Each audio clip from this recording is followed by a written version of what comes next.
good morning to the honorable judges, loyal timekeeper, teachers, and friends.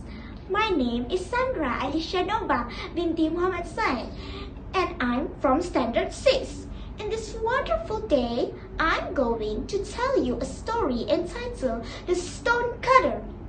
Once upon a time, there lived a stonecutter in a small village.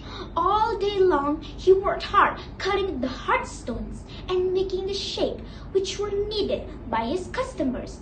His hands stiffened and his clothes were always dirty. One day, the sun was very hot. While he was cracking a big stone, he got tired. He sat down in a shade and soon fell asleep. After some time, he heard the sound of footsteps coming towards his direction. When he woke up, he saw a long procession of people. There were many soldiers and attendants, and in the middle was a palanquin carried by strong people, and in it was the king.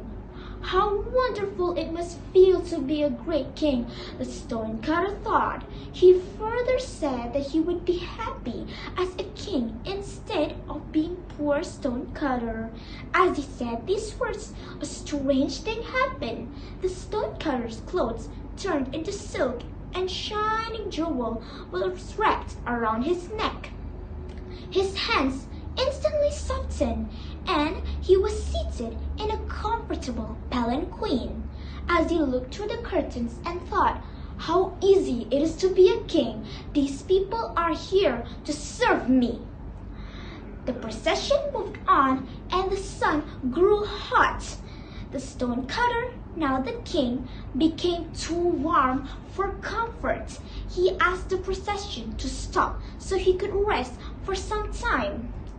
At once, the chief of the soldier bent before the king and said, "Your Majesty, only this morning you swore to have me hanged to death if we did not reach the palace before the sun set." The stonecutter, currently the king, felt sorry for him and ordered the procession to go on its way again. The afternoon went on, and the sun grew hotter. The king became more and more uncomfortable. Because of being uncomfortable, he asked if he was not more powerful than the sun. He wished of becoming the sun. At once, he became the sun, shining down on the earth. His new power was hard to control. He shone too strongly that he burned up fields with his rays and turned the ocean into vapor and formed a great cloud which covered the land. But no matter how hard he shone, he could not see through the clouds. It's obvious that the clouds are stronger and more powerful than sun, said the stonecutter. He again wished of turning into a cloud. Suddenly, he found himself turning into a huge dark cloud. He started using his new powers. He poured rain down on the fields and caused floods.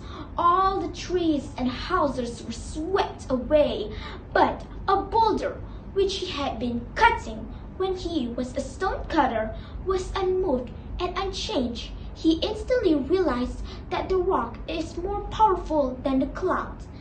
Only a stonecutter could change the shape of the rock by his skill.